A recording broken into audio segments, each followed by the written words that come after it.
freedom to serve. To be set free from the bondage of sin, we must become servants of God and one another. Here's Gene. At this point in the letter, Paul becomes very, very practical. Practical in terms of what he's teaching and how it applies in our lives. So you have freedom versus bondage that is being illustrated here. In Galatians chapter 5, we have the paragraph that I've called freedom in Christ. For freedom, Christ set us free. Stand firm then, and don't submit again to a yoke of slavery. What he is saying basically is you're under bondage if you're under the law. And if you feel like you're going to get free, you only put yourself in bondage by trying to keep the law. He continues, take note. I, Paul, am telling you that if you get yourself circumcised, Christ will not benefit you at all. He zeroes in on a very thorny issue that the Jewish leaders were using to really upset and confuse these new believers. Christ will not benefit you at all. Again, I testify to every man who gets himself circumcised that he is obligated to do the entire law. What you're doing is you're putting yourself under bondage, totally. And of course, no one can keep the law totally. So you'll struggle and struggle and struggle, and you're going to be in bondage. You go deeper into bondage. You take part of the law, you're committed to the whole law, and you can't keep the law. The law will condemn you.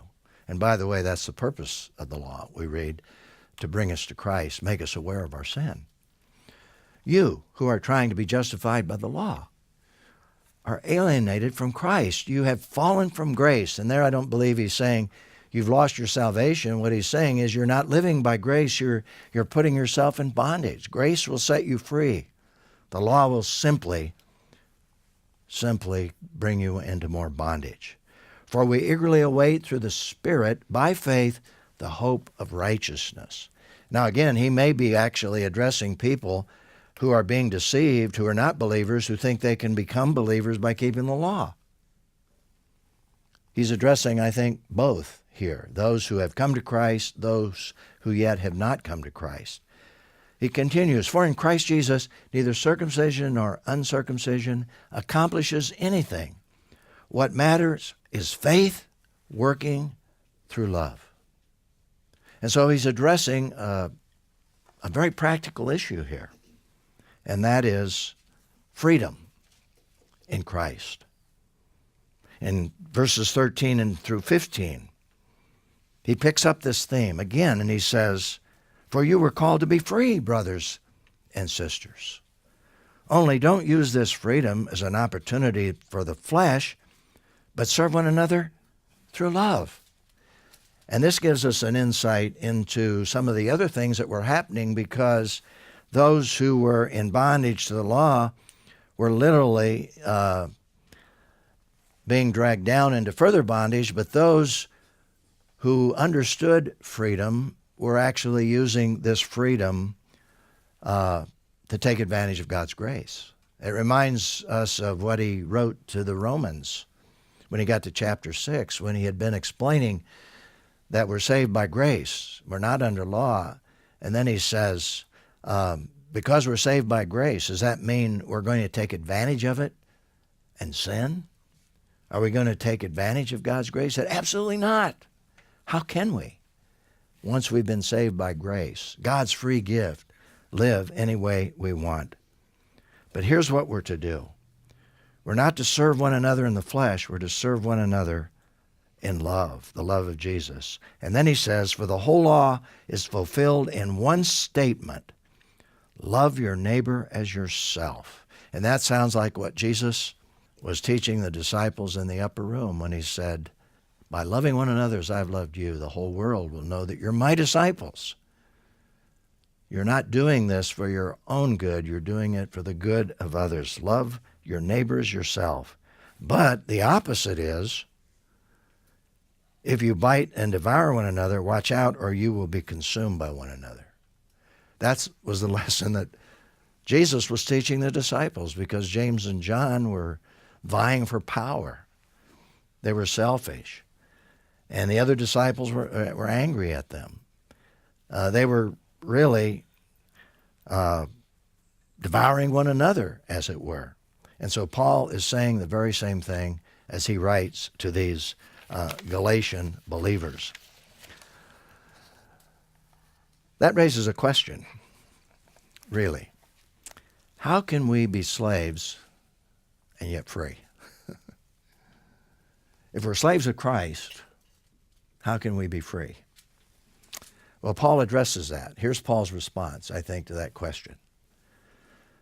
But thank God that although you used to be slaves of sin, you were in bondage to sin,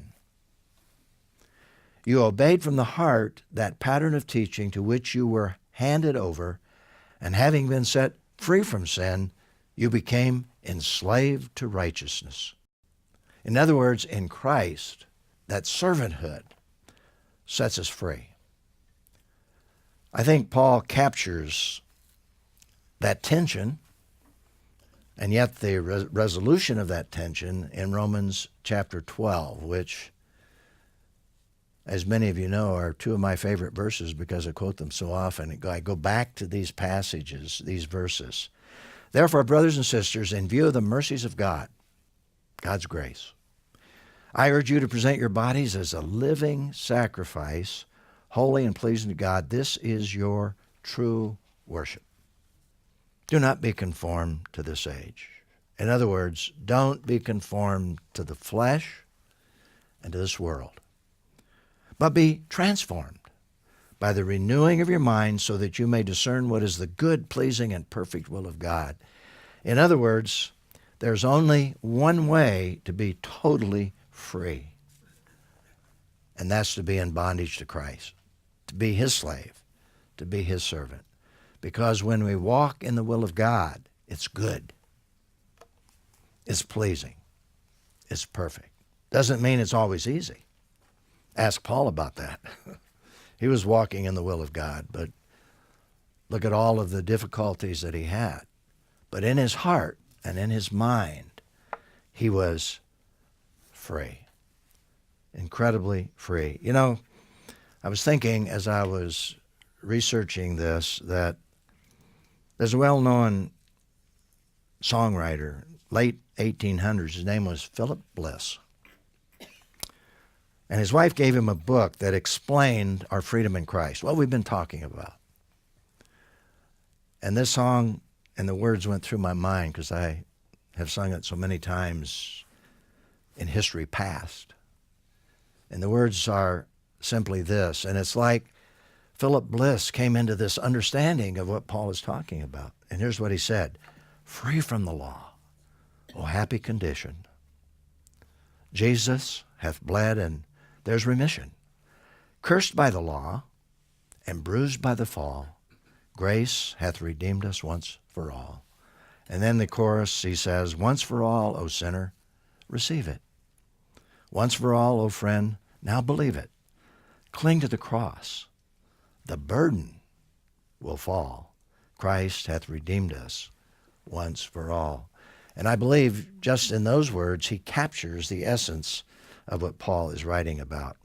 So here's the reflection response question. How does a biblical view of freedom differ from our culture's view of freedom? Think about that. Basically, our culture's view of freedom, at least it's moved in that direction in recent decades, is based on selfishness. I'm free to do anything I want, and you can't tell me otherwise. The freedom in Christ is, I think, of others. It's unselfishness. This is what Paul is teaching us here. Our freedom in Christ is freedom to serve one another in love. Not to serve one another because of the flesh and what we can get out of it. And basically, that is being reflected in our culture again and again and again. And freedom, taken out of context of our Constitution and the purpose and meaning that our founding fathers had in our particular culture, is totally being violated and used in selfish ways that are putting people in bondage. Bondage to themselves and creating bondage and hurt for other people. And unfortunately, I think that is going to continue. And as Christians, we need to live lives that exemplify what Jesus taught rather than folding into the culture and living selfish lives. So here's the principle to live by that I believe comes from Paul's concerns and what he wrote here in this letter to the Galatians. To be set free from the bondage of sin, we must become servants of God and one another.